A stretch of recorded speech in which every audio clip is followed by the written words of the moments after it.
नमस्कार बच्चों, मैं डॉक्टर नितिका सिंह आज आपको पढ़ाने जा रही हूँ बीएससी थर्ड ईयर का पेपर 3। आज के इस लेक्चर में सर्वप्रथम हम इस पेपर का इंट्रोडक्शन लेंगे, इससे हम परिचित होंगे कि इसमें हम क्या पढ़ने वाले हैं। इसके साथ ही किस तरीके से हमें इस पेपर को पढ़ना है और कौन कौन से कुछ उपयोगी टिप्स है जो मैं आपको बताऊंगी कि जिस आधार पे आपको इस पेपर को समझना बहुत ही आसान हो जाएगा, उसी को हम आज डिस्कस करेंगे। तो पेपर का नाम, सबसे पहला जो पॉइंट है वो जो आप सबको याद होना चाहिए वो है कि आपका जो थर्ड पेपर है उसका नाम है biotechnology and utilisation of plants. अगर हम हिंदी में बात करें तो इसका नाम है जैव प्रौद्योगिकी एवं पौधों की उपयोगिता। इसके नाम से आपको पता चल रहा है कि इसमें हम एक तो पढ़ने वाले हैं जैव प्रौद्योगिकी और साथ ही हम पढ़ने वाले हैं कि पादपों की उपयोगिता क्या है। तो अगर हम इसके यूनिट का डिस्ट्रीब्यूशन देखें तो आपकी यूनिट 1 और यूनिट 2 इन दोनों में आप पढ़ेंगे बायोटेक्नोलॉजी या जैव प्रौद्योगिकी। और अगर हम बात करें यूटिलाइजेशन ऑफ प्लांट्स तो यूनिट 3, 4 और 5 आपकी होगी यूटिलाइजेशन ऑफ प्लांट्स। अगर मैं समझने की बात करूं तो यूटिलाइजेशन ऑफ प्लांट्स या फिर इकोनॉमिक बॉटनी या पादपों की उपयोगिता समझने में आसान है, जिसे आप किसी भी थ्योरी बुक से आप एक बार पढ़ के उसे समझ सकते हैं। लेकिन जो बायोटेक्नोलॉजी वाला पोर्शन है वो थोड़ा कॉम्प्लिकेटेड है, थोड़ा जटिल है। इसको आपको अच्छे से समझना पड़ेगा, तभी आप उसे याद कर पाएंगे, क्योंकि इसे रटा नहीं जा सकता।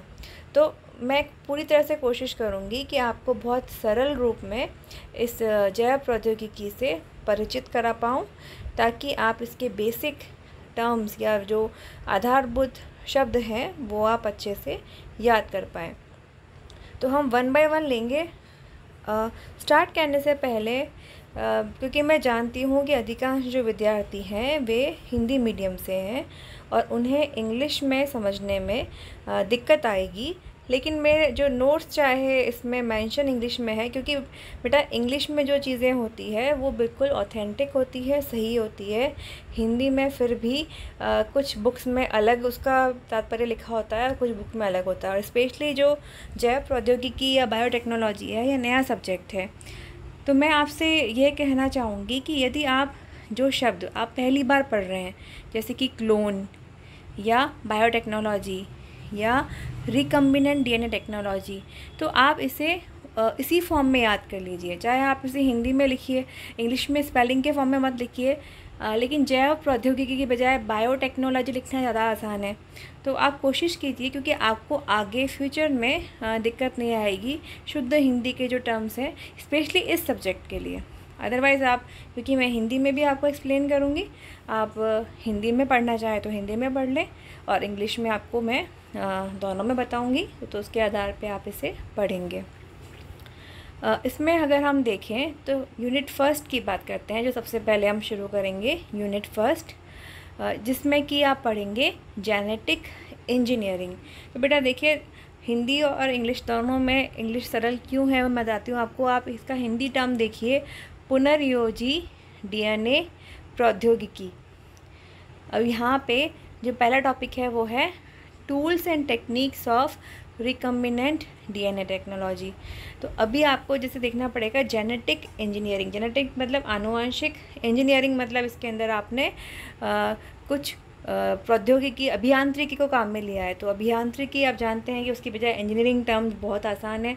तो हम देख रहे हैं कि जीन्स में आपने कुछ इंजीनियरिंग की है, मतलब जीन को तोड़ा है, उसमें कोई जीन ऐड किया है या उसमें से कोई जीन हटाया है। तो यदि जीन में कुछ मैनिपुलेशन या कुछ चेंजेस आए हैं जो कि ह्यूमन द्वारा किए गए हैं, तो उसे हम सरल शब्दों में बता रही हूँ मैं आपको, जेनेटिक इंजीनियरिंग के अंदर बेसिकली पढ़ेंगे। अब इसमें आपको क्या क्या टॉपिक पढ़ने हैं। आपका पहला टॉपिक है tools and techniques of recombinant DNA technology. पुनर्योजी डीएनए जो तकनीक है, पुनर्योजी डीएनए प्रौद्योगिकी के उपकरण एवं तकनीक, इसमें इस पूरी प्रक्रिया में कौन कौन सी तकनीकें काम में ली जाती है और कौन कौन से उपकरण मतलब टूल्स काम में लिए जाते हैं, वो आपको इस वाले टॉपिक में पढ़ने हैं। तो ये मैं आपको बताऊंगी सबसे पहले कि कौन कौन से ऐसे टूल्स हैं जो कि पुनर्योजी डीएनए प्रौद्योगिकी या रिकम्बिनेंट डीएनए टेक्नोलॉजी में काम में लिए जाते हैं। दूसरा आप टर्म देख रहे हैं क्लोनिंग वेक्टर्स। क्लोन वर्ड आप जानते होंगे, क्लोन का सिंपल फॉर्म होता है फोटोकॉपी की, एक दूसरे की कॉपी। आपने डॉली भेड़ पढ़ा है, सबको ज्ञात है, कंपटीशन में भी इसके क्वेश्चंस बनते हैं। और बेटा एक चीज़ मैं आपको मेंशन करना चाहूँगी कि आजकल कंपटीशन में बायोटेक्नोलॉजी के क्वेश्चंस पूछे जाते हैं, क्योंकि ये अगर हम लेटेस्ट सिलेबस की बात करें तो एक बहुत लेटेस्ट या फिर नया टॉपिक है, तो इसके क्वेश्चंस बनते हैं। इसीलिए मैं कोशिश करूँगी कि आपको इसको समझा पाऊँ। साथ क्लोनिंग वेक्टर्स मतलब ऐसे वेक्टर्स या ऐसे वाहक जो कि क्लोनिंग में काम में आते हैं। ये आपको अभी समझ में नहीं आएगा, लेकिन जब मैं आपको स्टेप बाय स्टेप पढ़ाऊँगी तो आप इसको आसानी से समझ पाएंगे। Then genomic and cDNA library. Genomic library और cDNA लाइब्रेरी, आपने बुक्स की लाइब्रेरी के बारे में पढ़ा होगा, पर ये डीएनए की लाइब्रेरी क्या होती है ये आपके लिए एक नई चीज़ होगी, तो इसे भी हम इस यूनिट में पढ़ेंगे। इसके बाद है ट्रांसपोजेबल एलिमेंट। ट्रांसपोजोन्स आपने पढ़े होंगे, जिसको हम जंपिंग जीन्स भी बोलते हैं। तो बेसिकली आपको यही पढ़ना है इसके अंदर कि ट्रांसपोजेबल एलिमेंट्स क्या होते हैं, जिसको हम स्थानांतरणशील तत्व कहते हैं। अब यहाँ पे आप देख लिए कि ये हिंदी में लिखा हुआ स्थलांतरणशील तत्व, जो कि मेरे हिसाब से सही नहीं है, क्योंकि ये स्थानांतरण है। इसके साथ ही techniques of gene mapping and chromosome walking. अब इसमें दो तकनीकें हैं, जिसमें से पहली तकनीक है जीन मैपिंग या इसको बोलते हैं जीन का मानचित्रण, और साथ में क्रोमोसोम वॉकिंग मतलब क्रोमोसोम का चलना या क्रोमोसोम गमन। इन तकनीक को हम पढ़ेंगे डिटेल में। उसके बाद में नेक्स्ट टॉपिक रहेगा आपका genetic transformation and production of bioactive molecules, जिसमें हम पढ़ेंगे आनुवांशिक रूपांतरण। इसका नाम आपको बता रहा है कि कुछ आनुवांशिकता के किसी सजीव के अंदर जीन्स में कुछ चेंज कर दिया, जिससे उसका ट्रांसफॉर्मेशन हो गया है, एवं इस ट्रांसफॉर्मेशन के कारण वो सजीव कुछ जैव सक्रिय अणुओं का उत्पादन करने लग गया है, बायोएक्टिव कंपाउंड्स का उत्पादन करने लग गया है। साथ ही नेक्स्ट जो आप पढ़ेंगे वो है basic concept of metabolic engineering. अब जेनेटिक इंजीनियरिंग के साथ ही आपको पढ़नी है मेटाबॉलिक इंजीनियरिंग, जिसको हम कहते हैं उपापचय अभियांत्रिकी। तो देखिए बेटा, अभियांत्रिकी से यहाँ पे हम बॉटनी में या बायोटेक्नोलॉजी में एक विभिन्न प्रकार की अभियांत्रिकी पढ़ने वाले हैं इस यूनिट में। ये भी बहुत नया टॉपिक है, जिसको कि मैं आपको सिंप्लीफाइड फॉर्म में पढ़ाऊँगी ताकि आप समझ पाएँ। इसके बाद जो आपका नेक्स्ट टॉपिक है वह improvement of biosynthesis and accumulation of bioactive immobilisation elicitation transgenic plants. तो बेसिकली इसमें आप पढ़ेंगे जैव संश्लेषण के सुधार, जैव सक्रियों का एकत्रीकरण, आगमन, एलिसिटेशन, और ट्रांसजेनिक प्लांट्स को हम बोलते हैं पराजीनी पादप। तो ट्रांसजेनिक प्लांट्स अगर आप बोलना चाहें तो वो बोलिए, पराजीनी पादप आपको आसान लगता है तो आप वो समझिए। तो जो भी अगर आप पहली बार पढ़ रहे हैं तो मैं आपको सजेस्ट करूँगी कि आप उसका इंग्लिश टर्म चाहे आप हिंदी में ट्रांसजेनिक लिखें, कोई दिक्कत नहीं है, लेकिन आप वही याद करें। जैव संश्लेषण के सुधार, तो हम देख रहे हैं कि इसमें किस प्रकार से इम्प्रूवमेंट ऑफ बायोसिंथेसिस किया जा सकता है, and accumulation of bioactive immobilisation, ये सब चीज़ें हम पढ़ेंगे स्टेप बाय स्टेप। तो ये सारे टॉपिक मैं आपको अक्षरशः पढ़ाऊँगी, हर एक भी टॉपिक हम मिस नहीं करेंगे, ताकि आपको आसानी रहे एक नए सब्जेक्ट को पढ़ने में। तो आज आप देख रहे हैं यूनिट 1 हम शुरू कर रहे हैं। पेपर का नाम आप याद कर चुके हैं, क्या है? Biotechnology and utilisation of plants. तो इसकी हम पढ़ रहे हैं यूनिट 1।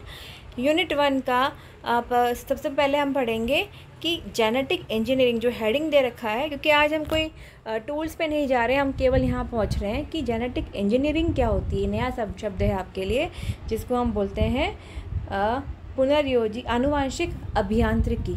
क्या आनुवांशिक अभियांत्रिकी क्या होती है? आनुवांशिक अभियांत्रिकी तक पहुँचने से पहले हम देख रहे हैं कि जेनेटिक इंजीनियरिंग दो शब्दों से मिलकर बना है, जेनेटिक और इंजीनियरिंग। जेनेटिक बना है जीन से, तो हम पहले जानेंगे कि जीन क्या होते हैं। अगर आपको यही नहीं पता कि जीन क्या होते हैं तो आप उसकी इंजीनियरिंग कैसे करेंगे। तो अगर हम सरल भाषा में, अगर मैं किसी से पूछती हूँ जीन क्या होता है, तो कोई बोलते हैं डीएनए का टुकड़ा है, कोई बोलते हैं कि ये आनुवांशिक इकाई है। तो बहुत सारी इसकी परिभाषाएँ हैं। अगर हम सिंपल फॉर्म में एक इसकी जटिल या सरल परिभाषा हम देखें तो होगी अ जीन इज़, मैं आपको इंग्लिश में बता रही हूँ, इसका मैं हिंदी जो इसका ट्रांसलेशन है वो भी आपको बताऊँगी। A gene is a fundamental मतलब आधारभूत, फिज़िकल मतलब भौतिक, एंड फंक्शनल मतलब कार्य की, यूनिट ऑफ हेरिडिटी मतलब आनुवांशिकी। तो आप देख रहे हैं एक जीन आनुवांशिक की आधारभूत, भौतिक एवं कार्यात्मक इकाई होती है। अब इसमें it is responsible for the physical and inheritable characteristic of an organism, और इसी के कारण किसी ऑर्गेनिज्म मतलब किसी सजीव के अंदर भौतिक तथा आनुवांशिक लक्षण प्रकट होते हैं। तो ये तो एक सिंपल है, लेकिन अगर इसको और थोड़ी सी जटिल है, इसको सिंप्लीफाइड अगर अपन करें तो होगा genes are small section of DNA, कि जीन्स जो हैं वो डीएनए के छोटे टुकड़े हैं within the genome that code for protein, जो कि प्रोटीन का संश्लेषण करते हैं। तो मैं चाहूँगी कि आप ये परिभाषा ज़रूर याद करें, क्योंकि ये बहुत सिंपल है और बिल्कुल सटीक है कि ऐसे डीएनए के खंड जो कि स्वयं एक किसी प्रोटीन को कोड करने में सक्षम है या प्रोटीन का निर्माण करने में सक्षम है, उसे हम कहते हैं जीन्स। आपने नाम सुना होगा सेंट्रल डोग्मा, अगर आपने नहीं सुना है तो इसे याद कर लीजिए, क्योंकि ये कंपटीशन पॉइंट ऑफ व्यू से बहुत इंपॉर्टेंट है कि सेंट्रल डोग्मा क्या होता है। सेंट्रल डोग्मा का मतलब है डीएनए से ट्रांसक्रिप्शन के द्वारा एमआरएनए का निर्माण होता है और एमआरएनए से ट्रांसलेशन के द्वारा प्रोटीन का निर्माण होता है। ये आपने पढ़ा है ऑलरेडी। तो यहाँ पे जैसे अनुवादन की बात करें तो आरएनए से प्रोटीन का बनना, जिसको हम ट्रांसलेशन बोलते हैं या अनुवादन बोलते हैं, वो आपको ध्यान रखना है। और डीएनए से एमआरएनए का बनना ट्रांसक्रिप्शन कहलाता है। तो इसको हम कहते हैं सेंट्रल डोग्मा, कि किस प्रकार से प्रोसेस आगे बढ़ती है। और यहाँ पे अगर हम बात करें डीएनए का खंड यदि एक प्रोटीन का निर्माण करें, प्रोटीन क्या होते हैं आप जानते हैं, प्रोटीन्स आर पॉलीपेप्टाइड्स, और पॉलीपेप्टाइड्स की हम बात करें या फिर एमिनो एसिड से मिलके पेप्टाइड्स बनते हैं, और पेप्टाइड्स बहुत सारे मिलके पॉलीपेप्टाइड्स होते हैं, पॉलीपेप्टाइड्स प्रोटीन्स बनाते हैं। तो बेसिकली डीएनए से यदि प्रोटीन का निर्माण हो रहा है तो डीएनए का वह खंड जीन को परिभाषित करता है। समझ में आ गया बेटा? तो आप क्या बोलेंगे, वापस रिपीट करेंगे कि यदि डीएनए का वह खंड जो कि किसी प्रोटीन को निर्माण करने में सक्षम है या फिर अपने आप को एक्सप्रेस करने में, अभिवादित करने में सक्षम है, तो उसे हम कहते हैं gene. Then what is genetic engineering? अगर हम बातें करें कि जीन अभियांत्रिकी, आनुवांशिक अभियांत्रिकी क्या होती है, आनुवांशिक अभियांत्रिकी का एक सिनोनिम या पर्यायवाची होता है रिकम्बिनेंट डीएनए टेक्नोलॉजी, पुनर्योजी डीएनए तकनीक। दोनों सेम है, अगर आप चाहे जेनेटिक इंजीनियरिंग बोलें चाहे आप रिकम्बिनेंट डीएनए टेक्नोलॉजी बोलें, दोनों समान होती हैं। इन्वॉल्व क्या होता है इसमें, the group of techniques use to cut up and join together genetic material, कि यह तकनीकों का एक ग्रुप है जो कि जो डीएनए का जो जेनेटिक मटेरियल मतलब क्या, डीएनए उसको काटने में और पुनः जोड़ने में काम में लिया जाता है, specially DNA from different biological species. देखिए बेटा, सिंपल फॉर्म में बताऊं अगर मैं, तो दो अलग अलग बायोलॉजिकल स्पीशीज़ या प्रजातियों से डीएनए लिया गया, इसको काटा गया और उनको पुनः जोड़ा गया, तो इससे क्या बन गया, एक नया कॉम्बिनेशन बन गया। और इसमें जो तकनीकें काम में ले जाती है उनको कंबाइन, क्योंकि एक तकनीक नहीं है, इसमें पूरा तकनीकों का समूह है, मैं आपको बताऊंगी, पूरी प्रोसेस है। तो उस पूरे तकनीकों के समूह को क्या कहते हैं, जेनेटिक इंजीनियरिंग कहते हैं।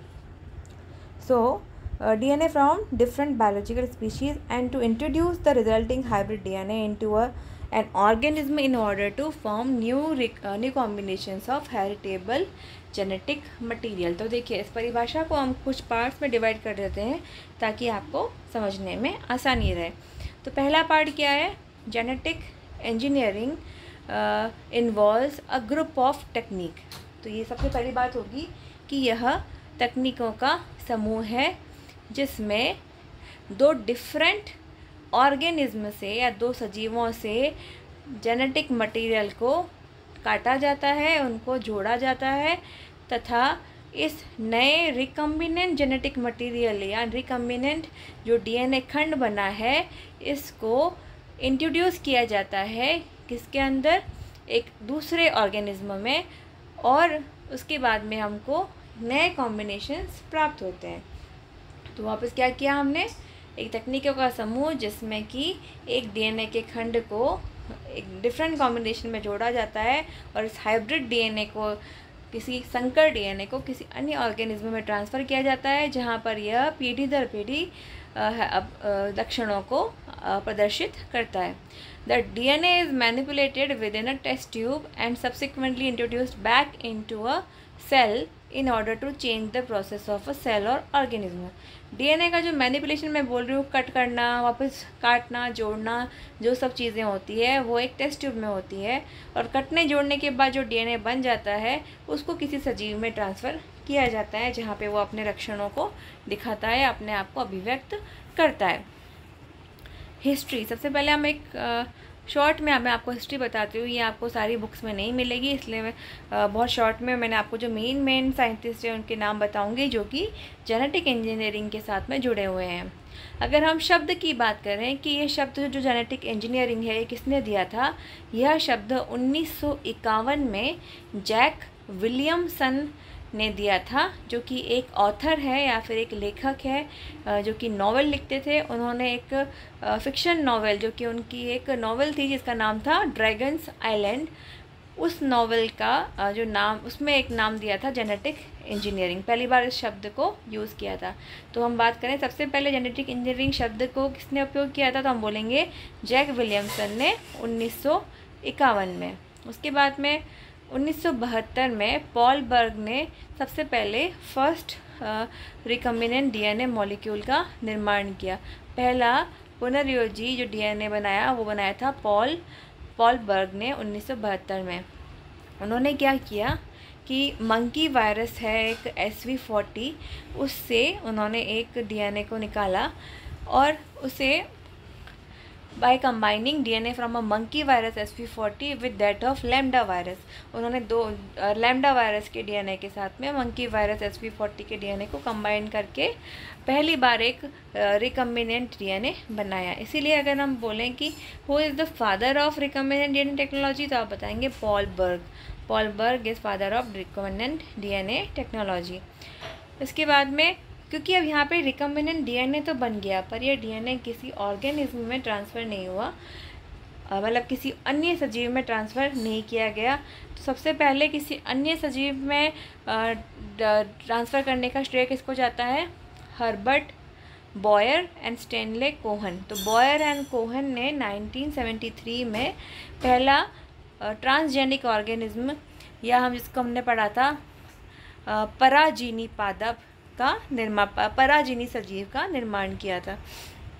सो बॉयर एंड कोहन का उसको श्रेय दिया जाता है सबसे पहला ट्रांसजेनिक ऑर्गेनिज्म बनाने का। इन्होंने क्या किया था, एंटीबायोटिक जो प्रतिरोधी जीन होता है उसे ई कोलाई बैक्टीरियम में ट्रांसफ़र किया था।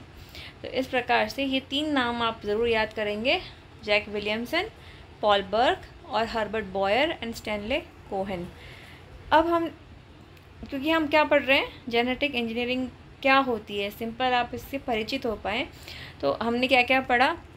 हमने पढ़ा कि पहली बात जीन्स क्या होते हैं, जेनेटिक इंजीनियरिंग क्या होती है, इसकी हिस्ट्री। अब हम पढ़ेंगे बेसिक स्टेप्स, जो मैंने आपको बताया तकनीकों का समूह है, तो इसमें कौन कौन से बेसिक स्टेप्स होते हैं जेनेटिक इंजीनियरिंग के अंदर। पहला स्टेप है isolation of DNA fragment from a donor organism. Hindi में बोलेंगे कि इसमें डीएनए के खंडों का पृथक्करण किया जाता है एक डोनर मतलब जो दानी, जो देने वाला होता है सजीव, उससे। तो किसी सजीव, जैसे मान लो आपको लग रहा है कि इस पादप के अंदर एक अच्छा लक्षण है कि इसके जो फ्लावर्स का कलर है वो बहुत अच्छा है, और दूसरे पादप में आप देख रहे हैं कि उसका फूलों की खुशबू बहुत अच्छी है, तो डोनर दोनों हो जाएंगे। तो तो इसमें से अगर आपको कलर चाहिए वो वाला, तो आप उसमें से एक पादप में से जीन निकालेंगे जो कि पुष्प के रंग को निर्धारित करता है। तो isolation of DNA fragment from a donor organism, हमको जो रिक्वायर्ड जीन था हमने वो निकाल लिया। Insertion of an isolated donor DNA fragment into a vector genome, आपको जो जीन चाहिए था या जो क्वालिटी जीन है उसको आपने निकाल लिया। उसको निकालने के बाद उसको आप डालेंगे वाहक में। वाहक वो सजीव नहीं है जिसमें वो जीन अभिव्यक्त होगा या जिस सजीव में हमको, फॉर एग्जांपल अगर आपको पुष्प का रंग दिखाना है तो यहाँ पे आप किसी वाहक के अंदर पुष्प का रंग नहीं दिखेगा। पुष्प का रंग तो आपको किसी एंजियोस्पर्मिक पादप में ही डालना पड़ेगा उस जीन को, तब वहाँ पे वो प्रदर्शित होगा। तो वाहक क्या है? मीडिएटर। जैसे आप बोलते हैं ना डाकिया एक जगह से पोस्ट दूसरी जगह छोड़ देता है, तो डाकिया इज अ लाइक अ वाहक, वो वहाँ पे वाहक का कार्य कर रहा है। तो वही चीज़ यहाँ पे हो रही है कि हम उस डीएनए के खंड को एक वाहक में डाल देंगे। अब ये वाहक कोई बैक्टीरिया भी हो सकता है, कोई प्लाज्मिड हो सकता है, बहुत सारे वाहक हम पढ़ने वाले हैं आगे, आपको बताऊंगी मैं कौन कौन से वेक्टर्स होते हैं डिटेल में, तो यहाँ पे हम उसमें नहीं जाएंगे। तो हमने उसको वाहक में डाला। उसके बाद हमने क्या किया? The growth of a recombinant vector in an appropriate host. इस वाहक को, चाहे वो प्लाज्मिड है, फेजमिड है, कॉस्मिड है, ये सब हम पढ़ेंगे आर्टिफिशियल क्रोमोसोम में, इसको हमने एक होस्ट में डाला जहाँ पे इस वाहक ने मल्टीप्लिकेशन किया। जैसे अगर आपने जीवाणु की बात करूँ मैं, जिसकी हम बोलते हैं बैक्टीरिया, उसकी हम बात करें तो उसमें आपने शायद प्लाज्मिड के बारे में पढ़ा होगा। एक्स्ट्रा क्रोमोसोमल डीएनए होता है या अतिरिक्त गुणसूत्रीय डीएनए होता है जिसके अंदर उस प्लाज्मिड को हम एज अ वेक्टर या वाहक काम में लेते हैं। तो हमने उस प्लाज्मिड में उसको डाल दिया, किसको? जो हमारा डीएनए है जिसको हमने निकाला था किसी सजीव से, उसको उसमें डाल दिया। उस वेक्टर, उस प्लाज्मिड को फिर हमने इकोलाई में ट्रांसफ़र कर दिया। तो जैसे जैसे इकोलाई बैक्टीरिया वृद्धि करेगा वैसे वैसे आपका वो प्लाज्मिड वृद्धि करेगा, और जैसे जैसे वो प्लाज्मिड या वाहक वृद्धि करेगा तो जो डीएनए आपने निकाला था किससे? होस्ट से, वो जो डीएनए निकाला था आपने डोनर से, वो डीएनए भी मल्टीप्लिकेशन दिखता है, जैसे फ़ोटोकॉपी हो गई किसी वाहक किसी होस्ट के अंदर आपके डीएनए की। देन उसके बाद में आप चाहें तो जो मल्टीप्लाइड डीएनए है उसको आप किसी भी ऑर्गेनिज्म में ट्रांसफ़र कर सकते हैं जहां आपको रिक्वायर्ड है।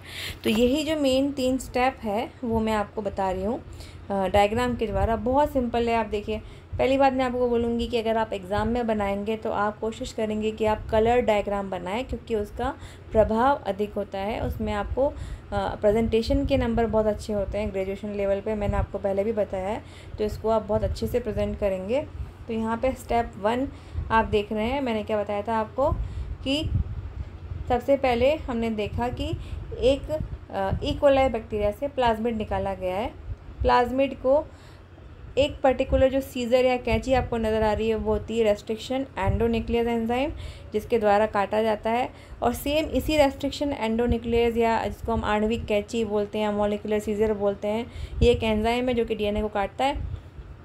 उसी के द्वारा आपने जो पिंक कलर का पोर्शन दिख रहा है ये वो डीएनए है जो कि किसी अच्छी क्वालिटी को रिप्रेजेंट करता है। जैसे मैंने आपको बताया था कि पुष्प का रंग या पुष्प की खुशबू, उसका जीन हमने ये पिंक कलर का निकाल के किस में डाल दिया? प्लाज्मिड में डाल दिया। प्लाज्मिड क्या है यहाँ पे? वेक्टर या वाहक।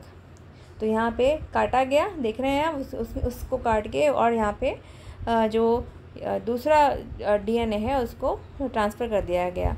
यहाँ पे जो दिया है वो है human insulin gene is inserted. तो यहाँ पे जैसे आपने हम जानते हैं कि इंसुलिन पहले सजीवों से एक्सट्रैक्ट करके ही लोगों को दिया जाता था, लेकिन आजकल इंसुलिन रिकम्बिनेंट डीएनए टेक्नोलॉजी की मदद से अब सजीवों से नहीं निकाला जाता। मतलब जो इसमें कई जानवरों को मारा जाता था इंसुलिन को निकालने के लिए, तो वो अब नहीं किया जाता। अब सीधा ही इसको मल्टीपल जो डीएनए टेक्नोलॉजी के द्वारा इसको मल्टीप्लाई करके और अत्यधिक मात्रा में इसका उत्पादन लेबोरेटरी के अंदर किया जा सकता है। अब इस जीन को आपने ट्रांसफ़र कर दिया वापस होस्ट में। होस्ट क्या था? इकोलाई। तो जैसे जैसे आप देख रहे हैं स्टेप 5 में कि इकोलाई वृद्धि कर रहा है, तो उसके साथ साथ में आपका जो जीन है वो भी वृद्धि कर रहा है, और जीन वृद्धि कर रहा है तो साथ में ई कोलाई की जो कॉलोनी के साथ में वह एक्सप्रेस भी कर रहा है, अपने आप को अभिव्यक्त भी कर रहा है और इंसुलिन का निर्माण भी कर रहा है। तो आप देख रहे हैं कि किस प्रकार से एक छोटे से जीन का मल्टीप्लिकेशन हो गया और उसने अपने आप को अभिव्यक्त भी किया, एक्सप्रेस भी किया, और इंसुलिन आपको बहुत मल्टीपल मात्रा में, अधिक मात्रा में प्राप्त हो रहा है। तो ये है एक बेसिक जो मैंने आपको बताया कि what is recombinant DNA technology. तो होता क्या है, इसमें हमने देखा एक डोनर होता है, डोनर से डीएनए आता है जिसको एक वाहक में ट्रांसफ़र किया जाता है, वाहक को होस्ट में ट्रांसफ़र किया जाता है, होस्ट मल्टीप्लाई करता है तो उसके साथ ही आपका जो डोनर जो जीन होता है वो भी, डोनर से लिया गया जीन भी मल्टीप्लाई करता है। अब हम आ रहे हैं इस यूनिट फर्स्ट का पहला टॉपिक जो है कि पुनर्योजी डीएनए प्रौद्योगिकी के उपकरण एवं तकनीक, tools and techniques of recombinant DNA technology. वैसे तो बेटा बहुत सारी तकनीकें और बहुत सारे उपकरण जेनेटिक इंजीनियरिंग में काम में लिए जाते हैं, पर यहाँ पे मैंने मेंशन किए हैं ये 7 तकनीक और उपकरण जो कि सबसे ज़्यादा महत्वपूर्ण है, तो इन्हें तो आपको याद करना ही है। इसके अतिरिक्त भी बहुत सारे हैं, लेकिन जो मुख्य हैं ताकि आपको पता रहे कि हमें क्या इम्पोर्टेंट है वो आपको मैंने बता दिए हैं। तो अभी आज हम इससे परिचित हो जाते हैं कि 7 कौन कौन से हैं। पहला उपकरण, या हम बोलेंगे इसको टूल बोलेंगे, तकनीक नहीं है, यह एक टूल है या उपकरण है जिसका नाम है रेस्ट्रिक्शन एंजाइम या रेस्ट्रिक्शन एंडोन्यूक्लियस या RE या आणविक कैंची या मॉलिक्यूलर सीजर। तो ये सब चीज़ें इसके सिनोनिम्स हैं, इसको हम डिटेल में पढ़ेंगे। तो इसका नाम बता रहा है सीजर मतलब कैंची, किसको काटना है, डीएनए को काटना है, तो डीएनए को काटने वाली कैंची RE। अब सेकंड है डीएनए लाइगेज, एक चीज़ काटने वाली है तो एक चीज़ जोड़ने वाली भी होगी, तो ये एंजाइम है जो डीएनए को खंडों को जोड़ता है, इसको बोलते हैं मॉलिक्यूलर ग्लू। तीसरा है पॉलीमरेज चेन रिएक्शन या पीसीआर आप सबने नाम सुना होगा। यह डीएनए को मल्टीप्लाई करने की या डीएनए की कॉपी बनाने की एक तकनीक है। देन जेल इलेक्ट्रोफोरेसिस तकनीक, ये भी एक टेक्निक है जो कि डीएनए के खंडों को सेपरेट करने में या पृथक करने में काम आती है।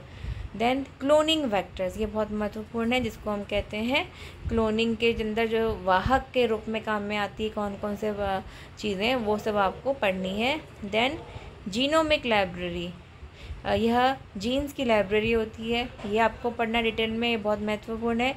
देन cDNA लाइब्रेरी, यह भी एक स्पेशल प्रकार का डीएनए होता है जिसको हम cDNA बोलते हैं, इसके बारे में हम पढ़ेंगे। तो ये सब पॉइंट्स आपको कवर करेंगे किसमें, tools and techniques of genetic engineering के अंदर। तो नेक्स्ट टर्न पे जो नेक्स्ट क्लास होगी उसमें हम पहला टूल पढ़ेंगे जो कि है रेस्ट्रिक्शन एंजाइम या मॉलिक्यूलर सीजर। तो मैं आशा करती हूँ कि आप इस लेक्चर के द्वारा जेनेटिक इंजीनियरिंग से परिचित हो पाए, और इसको आप अगर ध्यान से पढ़ेंगे तो बहुत ही आसान है, और उसके बाद में हम स्टेप बाय स्टेप जो चीज़ें डिस्कस करेंगे तो ये आपको आसानी से समझ में आ जाएगी। तो आज हम इतना ही पढ़ेंगे, नेक्स्ट टर्न में हम स्टार्ट करते हैं tools and techniques of genetic engineering. धन्यवाद।